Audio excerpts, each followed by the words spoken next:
Hi guys. Tonight I'm getting ready to prepare some pork chops, and I've had a lot of requests to video it, so that's what we're going to do tonight. So let me turn the camera around and get it ready. Okay, so I'm going to have some mashed potatoes. I'm going to make some gravy as well, and I'm also having Italian green beans. I've got a little bit of onion flakes in there and some garlic salt. I'm going to add just a tiny bit of drippings from the pork chops, and they'll be good. So here's my skillet. You'll notice some brown in there. That's from me making some toast earlier this morning, but the pan itself is clean. But I have oil in the bottom of the pan. I am using avocado oil now. It's a healthier oil to use. It has a high smoke point of 500 degrees, so it's really great for cooking. Here's my pork chops. I'm gonna fix two. I'll have one tonight and one tomorrow night. We're gonna dredge them in some flour and fry them. And then here's my butter and milk for my mashed potatoes and milk for the gravy. So let's get started. Okay, I've just washed my hands. We're all ready for cooking. And I'm going to turn on my burner and start heating up my oil a little bit while I start flouring my chops. Let me open the cabinet so I can get to the waste bin.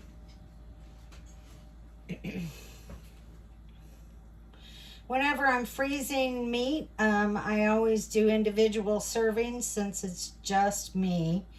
And that makes it a lot easier for me to cook smaller amounts at a time. But I figured tonight we'd do two chops instead of just one so that I could show you the process. So I'm just patting the flour into the meat, just to try to get it to stick a little better.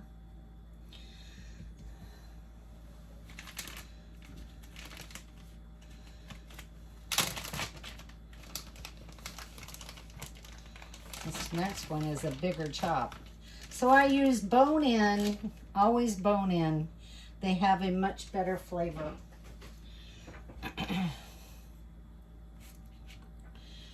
And I like to not put my chops in the pan until the pan is nice and warmed up.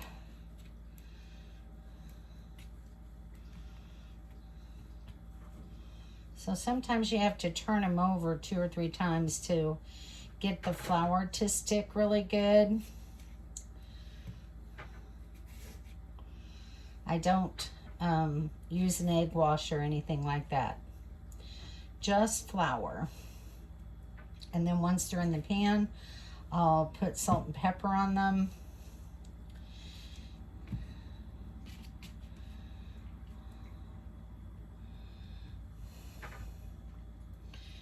We'll let that heat for just another second or two. So when I cook my potatoes, I leave the skins on. I know some people don't like that, but I like potatoes with skins. So, and it's less work. So it's a win-win situation. So once I start seeing a few little bubbles in the bottom of the pan here, I'll know that I'm ready to put my chops in. Shouldn't take much longer. I could maybe turn the burner up just a little bit. Let the pan get hot. So the secret to my pork chops is using a lid. You have to use a lid to get your chops tender. There's just no other way around it. Okay, let's give it a try now. There's that sizzle that I'm looking for. Okay, we're good.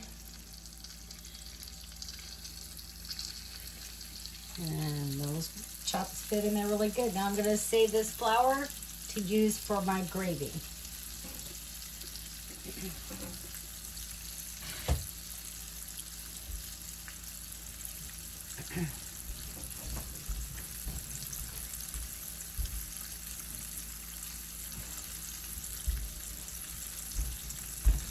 had to turn the water pump on to wash my hands.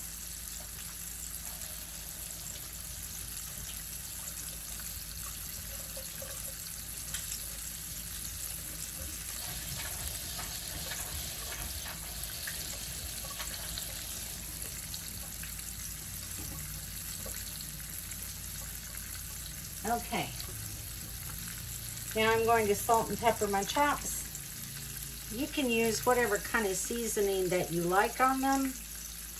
I know some people like to season their meat a little bit more than I do. I'm just a salt and pepper girl.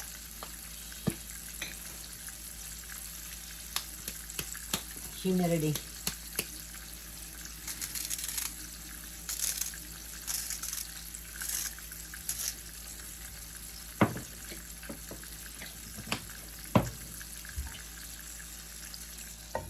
We're going to put the lid on, start the potatoes,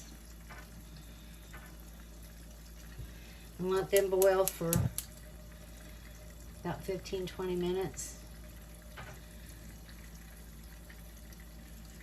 Turn my green beans on, put a lid on them. If you use lids, it helps your items heat up faster, because it retains the heat better, and you waste as much propane that way. All right, so I'm gonna put some of this stuff away.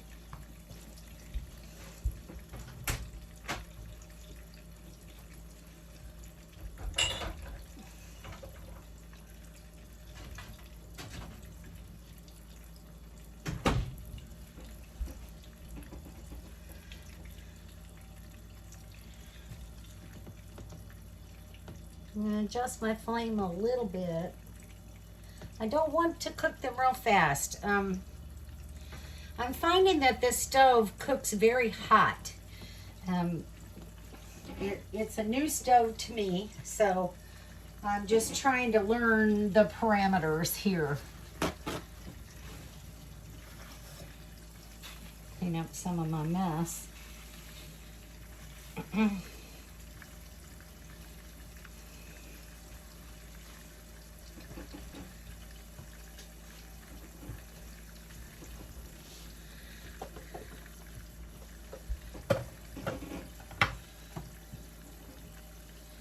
Open my butter up and put it in my butter dish.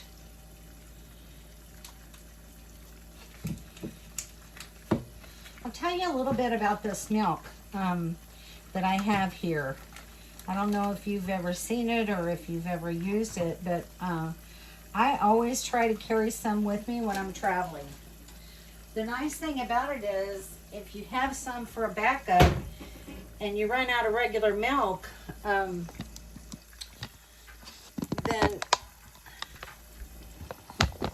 hang on, I'm trying to turn the camera up so you can see my face. You can use this, and I've even used it on cereal in the mornings, and it's actually really pretty good. This is shelf ready, shelf stable milk. I buy this at Walmart, but you may be able to find it at other places. It's called Parmalat.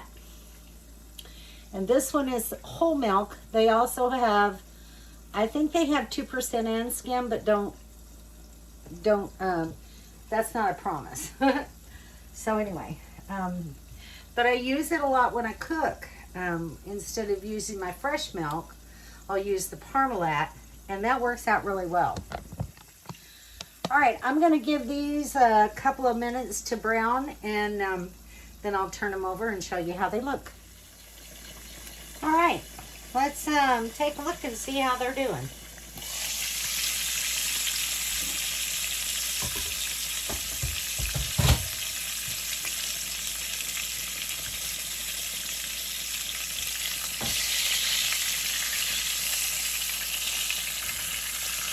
Looking pretty good so far. I can get it to flip and sit in the pan.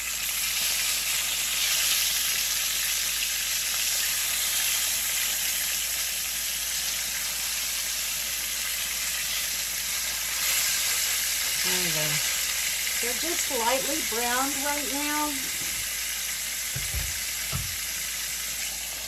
So I'll probably have to turn them over a second time. But these are thick chops, so I don't want to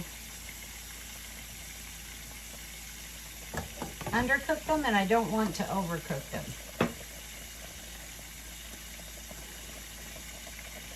All right, so we'll check back in a little bit. Okay, let's check these chops again.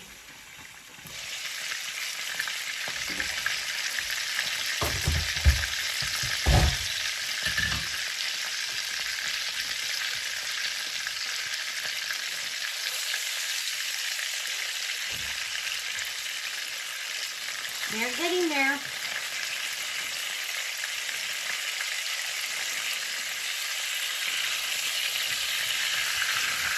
I think it's starting to look yummy.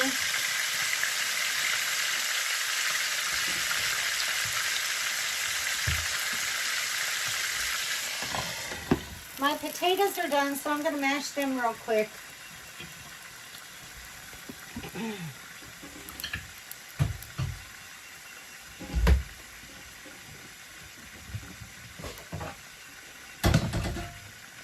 You've all seen potatoes being mashed, so I'm not going to film that part. My green beans will be ready, but I need to flavor them just a little bit with just a little bit of pork chop fat.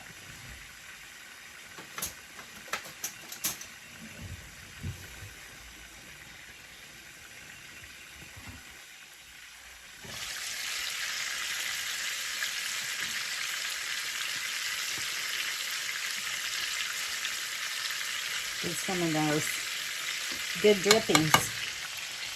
Okay, that's good. Let them cook just a little bit longer, and they'll be done. I'll be right back. My potatoes are mashed and sitting back here on the back burner in an aluminum pan with foil, so they'll stay warm. Let's take a look at these chops.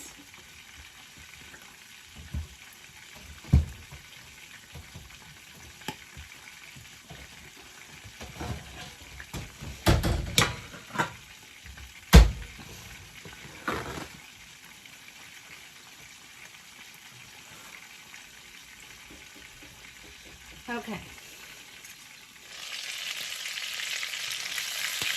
Oh, they're nice and tender.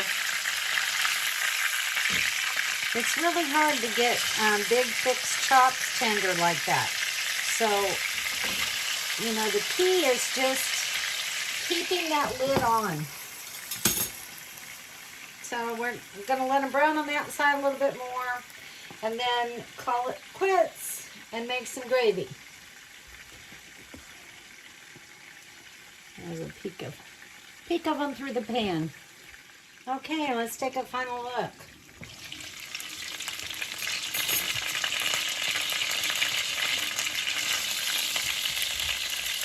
How's that look? Pretty darn yummy, and they're nice and done and very tender. Ooh, that one looks even better. Okay, Bill, eat your heart out.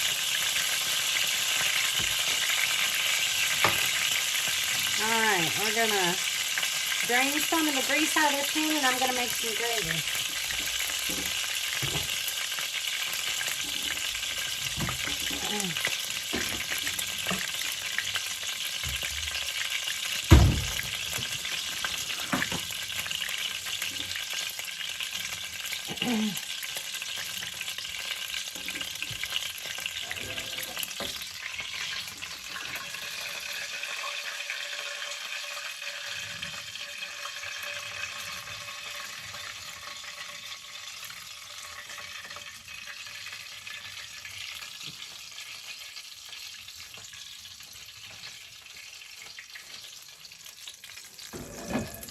Okay, so you see those nice drippings in the bottom of the pan is really going to help flavor the gravy. And I've only got about 2, maybe 3 tablespoons of oil left in this pan. I'm going to set that aside to cool so I can throw it away. And then you have to start and make a roux.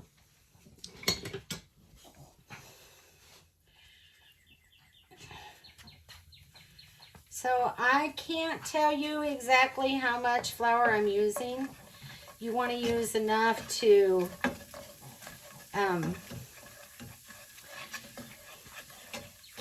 thicken your gravy. You don't want just grease in the bottom of the pan. You want it to be a little thicker than this. So I'm going to add a little bit more flour. I can't really give you, you know, definite recipe measurements on something like this, because that's not how I cook. But you want this roux to be kind of thick, but not so thick that it doesn't move well in the pan. I guess that's the best way to say it. All right, so you see that's brought all of those nice flavorful drippings up off of the bottom of the pan. And now we're going to add some milk. Now, before I started browning it, oh, I need to salt and pepper it too. Hang on.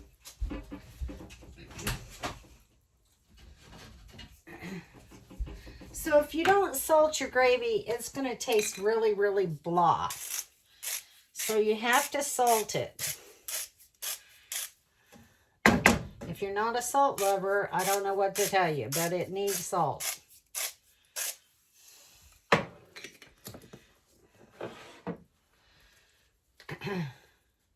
And then pepper. I love pepper.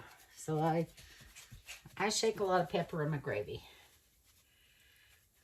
Okay, that looks pretty good. So we're going to stir the roux one more time.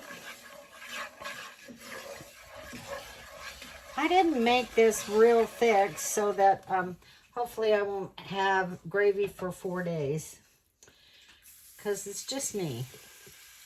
All right, so pour some milk in there and start stirring it around. And I'm going to get my whisk. I love that they make a silicone whisk now, because it's the perfect thing to make gravy in, and this is a Teflon skillet. So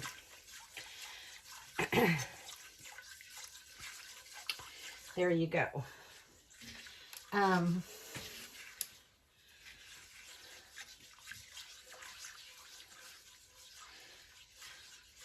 So once you've started adding the milk, you can turn your flame up just a little bit. You don't want to have the flame high when you first add milk, because that will make everything clump.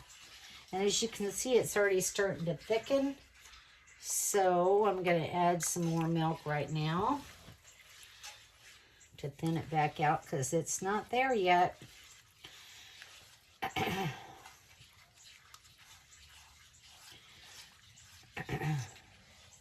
But it's definitely getting there. Gravy is an art, and you have to practice to make it. It took me quite a while to learn how to make gravy, but my mom was an excellent teacher. And once again, because the amount of flour that you put in the pan is going to determine how much milk you end up using. Actually, most of the time I use half milk and half water. I've even seen my mom on days where we didn't have a lot of money and we were out of milk, or she needed milk for the smaller kids, she would make gravy with just water. And you really can't tell any difference.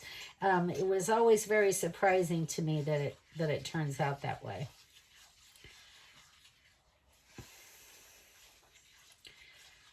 So gravy made from pork chop drippings is so good. Okay, this is getting nice. It's got a smooth texture. It's not getting extra thick now. So we may not have to add any more milk to it. I'm hoping, because that's plenty of gravy for just me. We shall see. And you always have to remember, you want to make sure to add enough, because once gravy cools, it thickens even more. So you don't want it so thick that you can't serve it at the table. So we're going to add a little more milk. And this should be about it.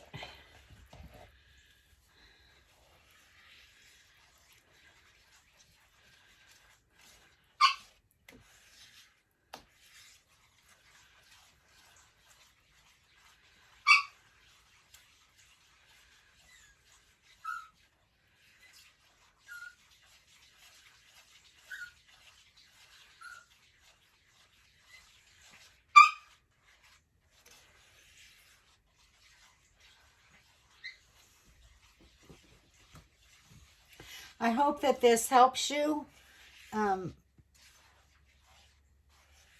Pork chops take a while to learn how to really fix them when you're frying them and how to fix them right. The other way that I really like pork chops is grilled over an open fire. That's really about the only two ways that I really like them. Okay, I think we're done here. All right, I'm going to plate this all up and show you how my dinner turned out. And then I just want to thank everybody for watching. I hope this recipe helps you and y'all enjoy. Make sure you make a comment. Leave me a comment about how this works for you, and hit that thumbs up button. And if you haven't already, please make sure and subscribe. I don't do cooking videos all the time, but on occasion when I have a request or I'm fixing something different, I'll do a cooking video. All right, guys, catch you later. Let me get this plated and I'll show you. All right, so here we go. You see how it develops the skim over the top of it as it cools? That's what I'm talking about. It will thicken as it cools. All right, so there's gravy on my potatoes. And once I get my chop cut up, I'll probably add some more. So there we go. Pork chops, potatoes, gravy, and green beans. Enjoy.